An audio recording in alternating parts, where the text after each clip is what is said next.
স্বাগত গণশক্তির এই অনুষ্ঠানে আমাদের সঙ্গে রয়েছেন সিপিআইএম সাধারণ সম্পাদক সীতারাম ইয়েচুরি। এই মুহূর্তে দেশে, বিশ্বে এবং আমাদের রাজ্যে টালমাটাল একটা পরিস্থিতির মধ্যে দিয়ে আমরা চলছি। বামপন্থীরা এবং সিপিআইএম চ্যালেঞ্জ তৈরি করার ডাক দিয়েছে। কিভাবে দেখছেন, কি পরিস্থিতি, বিশ্লেষণ কি, আমরা সীতারামদার থেকে শুনবো। সীতারামদা, আপনাকে স্বাগত। Welcome to our programme. Thank you. Sitaramda, first thing is on last 5th April there is a impressive rally held in Delhi, and the farmers, workers and the agricultural workers union. What is the impression? What is the impression as a whole in the political scenario of this rally? You see, this rally had made a big impression in the sense that the working people in our country, the most exploited sections of our country, they are virtually on a war path against the Modi government to improve their livelihood conditions and create better conditions for rural India, particularly agricultural sector, which is vital for the country and the people as a whole. So on the one hand, this discontent amongst these most exploited sections is growing. On the other hand, the inequalities are rising exponentially. The communal corporate nexus, which is very clearly visible in the Adani episode, that is actually creating inequalities of a massive dimension. The last 2 years, 40.5% of the wealth generated has gone to 1% of the Indian people. For the bottom 50%, only 3% of this wealth was there. So you see, rich is getting richer, poor are getting poorer. There is a tremendous discontent among the poor. They want these policies to be changed in favor of the people. So that is one stream. The other stream that is going on, what will this impact, is that neglecting all this communal corporate nexus is sharpening communal polarization, destroying your constitutional order, the foundations of the constitution, destroying democracy, imposing an unbridled authoritarian control. So through that they are trying to, and manipulating the media, controlling the media, much of the media, and manipulating the social media. So they are trying to create a situation, create a disconnect between the people's actual lived reality and their false consciousness of a Hindutva, nature. That question. So that is what the current churning that is taking place in India. Which will win? People's lived reality or this false consciousness of a Hindutva identity? So that is the actual battle which is finding expression in various political manners. Also, there is a question that whether our country is heading towards a dictatorship. In many occasions, opposition have raised that issue, especially after the washing out of the parliament, the last session, the government itself, in fact, made it washed out. So, what is your assessment of the situation? Well, I think we are very, very far advanced in the process of establishing a dictatorship, an authoritarian dictatorship. We've already moved very, very far ahead. Now the 17th Lok Sabha, it has now been shown, will be the shortest Lok Sabha in the history of independent India since 1952. We are seeing the pressures on the judiciary every day, how they want to control the judicial appointments. We are seeing that the foundational pillars of our constitution, like secular democracy, economic sovereignty, social justice, federalism, all under assault. And then you're seeing independent institutions set up, like the central investigating agencies or the election commission. I mean, all of them under pressure by the executive to do their bidding. So what else is this but a clear sign of a very, very oppressive totalitarian dictatorship on the march? That has to be stopped, and Indian democracy has to be saved. But the mainstream media is keeping a mum, in fact, over the whole situation, and given this corporate media.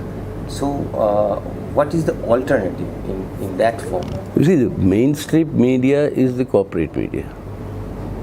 And what I was just talking about is the corporate communal nexus. So they are hand in glove. So you don't expect them to say something else. They are as much partners of helping the imposition of an authoritarian regime in a country. So the alternative is actually people's struggles and a very, very strong ideological and a political struggle to meet the Hindutva onslaught and this corporate communal nexus. What the Modi government is trying to achieve is to replace the secular, democratic, republican constitution of India with a rabidly intolerant, fascistic Hindutva Rashtra. That is their objective. To achieve this objective, they have on the one hand, through the corporate communal nexus, mustered the support of the Indian ruling classes. And they mustered the support of imperialism by offering the sale of India, telling the imperialist countries, you can come and loot India, and I'll permit that loot by you, but don't oppose what I'm doing internally. So they've got both imperialism and the Indian ruling classes support for their project. That is the danger we must all realize. That is why they are able to do all this, because they control the government and the state power. So it is imperative to safeguard the secular democratic India, our constitution, our democracy, that the BJP must be removed from controlling the government and state power. Right. Comrade, as far as in our state is concerned, West Bengal, since last few years, after TMC assumed the government power, etc., there are situations, communal tensions during Ram Navami and that kind of occasions and programs. So, in the Bengal also, there are allegations against the TMC government of violating democratic norms and consistently suppressing people's voice. So, what is your assessment on this situation here in West Bengal? You see, the West Bengal situation, it is very clear that the rise of the TMC was based on politics of violence. I mean, there is nothing new for the TMC, for destroying democracy or unleashing violence. And how many? More than 300 of our own comrades have been killed by them. So this violence and this terror, the politics of terror, politics of violence, that is the mainstay of the TMC. Now that is combined with also a very high degree of corruption. So there is a people's alienation from them. Now in order to meet that alienation, more anti-democratic and authoritarian measures will be taken. In that sense, they are doing same things like the BJP is doing wherever they are in power. Similar things. And there is competitive communalism. If the BJP and the RSS talk about Ram Navami, so does the Trinamool Congress talk about it, instead of taking them on frontally. So the question here in Bengal is that you will have to defeat both the BJP and the TMC if you want to restore to Bengal its pride in what it was at one time. One thing is in our state, the TMC is posing itself as an anti-BJP force. Nationally, the CPIM and the left also is calling for the large unity among anti-BJP force, democratic forces. So, how far TMC is reliable in this? Nobody can give any certificate about TMC's reliability. They were in the past in the NDA. Your chief minister herself was a cabinet minister under Vajpayee government, in the Vajpayee government. And then now here she poses to be anti-BJP. So when it suits her, when it suits the Trinamool Congress, that they will decide accordingly. There is no principled commitment by them on any of these matters. Democracy, safeguarding constitution, democratic rights of the people, on these there is no principled commitment. It's an opportunism flirting what suits them. So that is their character, that all of us know. But in the overall situation in the country, what we are envisaging, the left, and that is what we have done in the past also, we played the role, we'll play the role even now, that whether it is in 96 when the United Front was formed, whether it's 2004 when the UPA was formed, both the United Front and the UPA were formed after elections. Before elections, what happens? In each state, depending on the concrete situation, the effort to maximize the pooling of anti-BJP votes takes place. In Bengal's reality, it will have to be maximizing the polling of anti-BJP, anti-TMC votes. That is what we will have to work towards. Likewise, in Kerala, it is directly between the CPM-led LDF versus Congress-led UDF. In Telangana, it is a front that will be led by the Rashtriya Samiti, Telangana Rashtriya Samiti in government there. In Maharashtra, it will be the NCP and the Uddhav Thackeray group, the Congress, that's Agadi. In Bihar, it will be the Nitish RJD, Congress left, that Mahagathbandhan. In UP, it will be Akhilesh-led, combination. So each state will have its own specificities. And after that, the All India formation that will happen. At that time, it depends on what is the position Trinamool takes, where it wants to stand, what is the position the AAP takes. Both of them, we have been consistent. 2004, 61 left MPs were elected to Lok Sabha. 57 out of the 61 went to the Lok Sabha defeating Congress candidates. But then we still supported Manmohan Singh government for the sake of India, which our commitment. So our commitment is clear. So that they'll have to decide at that time. Okay. In the national scenario, there is a allegation against the opposition that they are fragmented. The state to state they are varying. You have explained the situation. On the other, the BJP is projecting a strong PM, a strong state, a strong everything. So how to combat this version? Well, banning beef eating in the northern states and promising imported high quality beef for people in Goa, what is that? Is it fragmentation or no? The opposition parties are different parties. Here the BJP itself as a single party takes contradictory positions in contradictory places. They are opportunistic to the core. They can't talk in terms of differences, what is the unity before that. As I told you, unity and this so-called great, that invincibility of the BJP. I mean, this is all again a myth being propagated by your corporate media and carried forward by the social media. And look at the last 3 state assembly elections before the Northeast elections. In Gujarat, BJP retained its government. In Himachal, BJP lost its government. In Delhi, for 15 years it was controlling the Delhi Municipal Corporation. It lost that election to AAP. So out of the 3 states, in 2 it lost. In these 3 northeastern states, 180 MLAs, it got 46. In alliance with others, only 46 out of 180. In Meghalaya, it got 2 out of 60. It lost deposit in all the 58. So, what is this invincibility of the BJP? They are a party which polled the single highest percentage of vote of 37%. But 63% voted against the BJP. They thrive on disuniting that.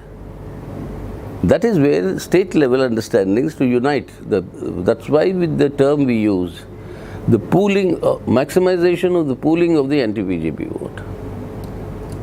That is what has to be achieved. That's what we are working towards. Now that has to be done on the basis of an alternative policy perspective that has to be explained among the masses.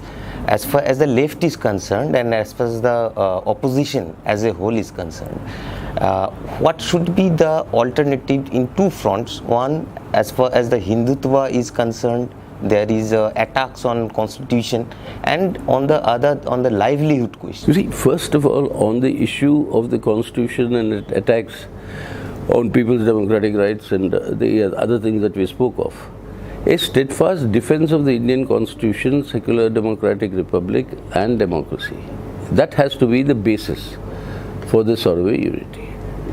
As far as the people's religious sentiments are concerned, that is their private affair, that must be respected, that must be honored, and no violation of that can take place from any end.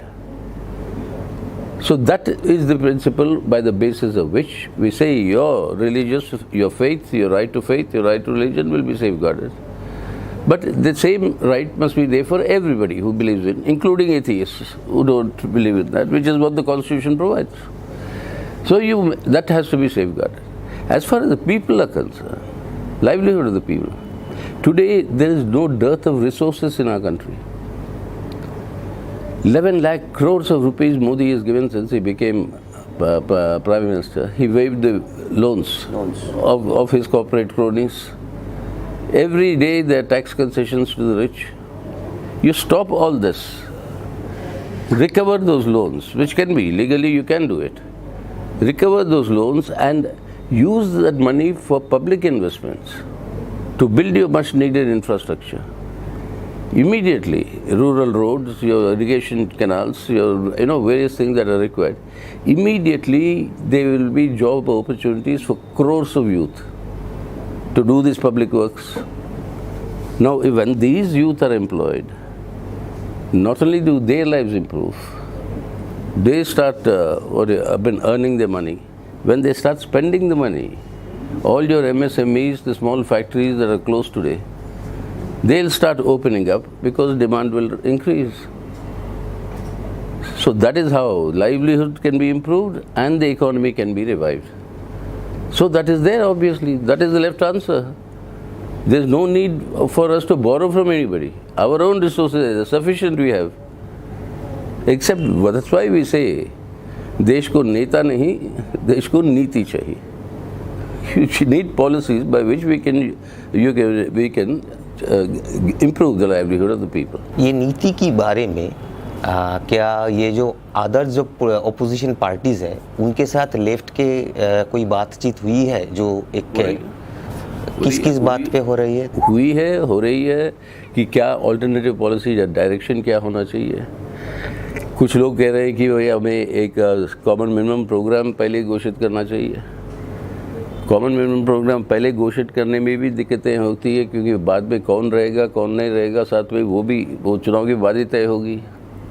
तो इसलिए सब policy direction होगा, पूरा दस्तावेज हो या ना हो, लेकिन ये प्रॉमिसेस होंगे कि ये सब किए जाएंगे. अच्छा, एक डायकोटोमी के रूप में आ रहा है कि कैपिटल एक्सपेंडिचर इंक्रीज हो रहा है, गवर्नमेंट भी बोल रहा है कि हमारा कैपिटल एक्सपेंडिचर इंक्रीज हो रहा है, लेकिन उसके साथ साथ जो एम्प्लॉयमेंट बढ़ना चाहिए था, एम्प्लॉयमेंट तो नहीं बढ़ रहा है.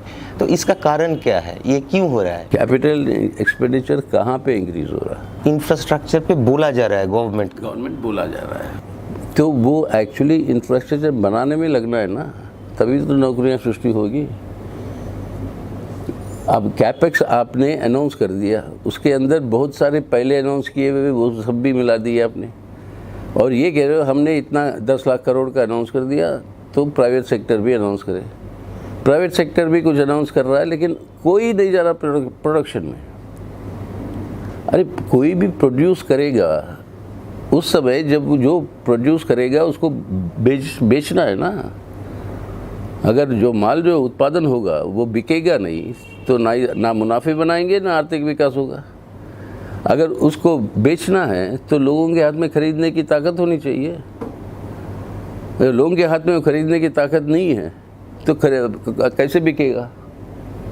तो क्या कर रहा है प्राइवेट सेक्टर? कैपेक्स के नाम से वो फंड पूरा आपके मार्केट्स में जा रहे हैं, फिनेंस मार्केट्स में स्पेकुलेशन बढ़ रहा है। कितना भी तुम्हारा क्राइसिस हो इकोनॉमिक, सेंसेक्स तो बढ़ ही जाता है, बढ़ते ही रह रहा है।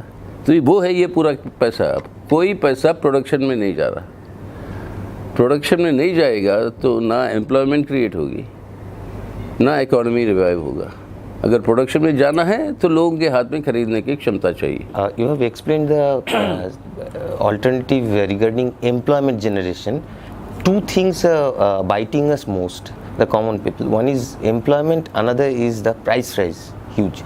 So on the price rise front, what is the left perspective, alternative perspective? You see, the price rise is happening because you're keeping the interest rates high, thinking that there's too much money in the hands of the people, with a wrong understanding.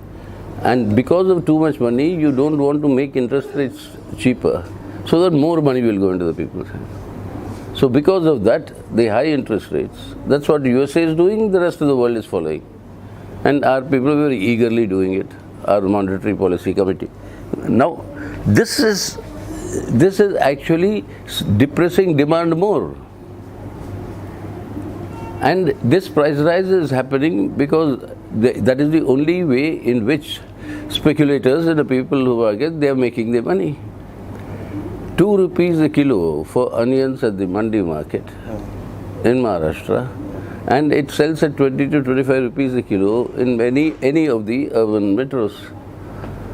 That middleman making this money. So that is why this entire agricultural policy, the reforms have been basically directed at providing more easy profits to the middleman, which is Mr. Modi's government's basic social base also. So that is what that they are catering to. And because of that, this inflation is rising. It's not rising because people are demanding more. It's rising because of sheer speculation. The question is, what would you do? A left, if left can dominate the policy orientation, what would left do to? First of all, control the distribution of your agricultural products, because this is food inflation-led inflation generally. What is happening in India? The lead is being taken by food and energy. First thing we'll do is, as far as energy is concerned, remove all cess and surcharges that Modi government has imposed, through which it itself clearly says that nearly more than 3 lakh crores of rupees it is mobilizing annually. Once you do that and reduce the prices of petroleum products, the cascading effect on inflation reduction will happen. Secondly, regulate your agricultural markets. You have laws for that, which you sought to repeal, but then you could not repeal, but you are doing it through the back door. So control food inflation, energy inflation. When both are controlled, the impact on rest of the inflation will be seen, obviously. And that can be done. Well, comrade, as far as the Lok Sabha election is coming, in fact the Karnataka election will be on 10th May. So what is the main task for the left and the CPIM in this coming period? Main task for us in the coming period is to work to mobilize and maximize the pooling of, as I said, anti-BJP votes with other secular democratic parties. And at the same time to project the people's struggles, on the strength of which these alternative policies have to be projected before the people. So both have to be combined together. So that is what the CPIM do, and that's why we are in touch with all the secular parties. We are in the midst of discussions with them. I'll be going back later tonight. Mr. Nitish Kumar is already in Delhi meeting various leaders. So we'll go catch up and then see how to carry this forward, this process. But like it happened in 2024, post-election, a non-BJP secular democratic combination will emerge. This is very much possible, as you It will. That's what we are working for. We should be able to do it.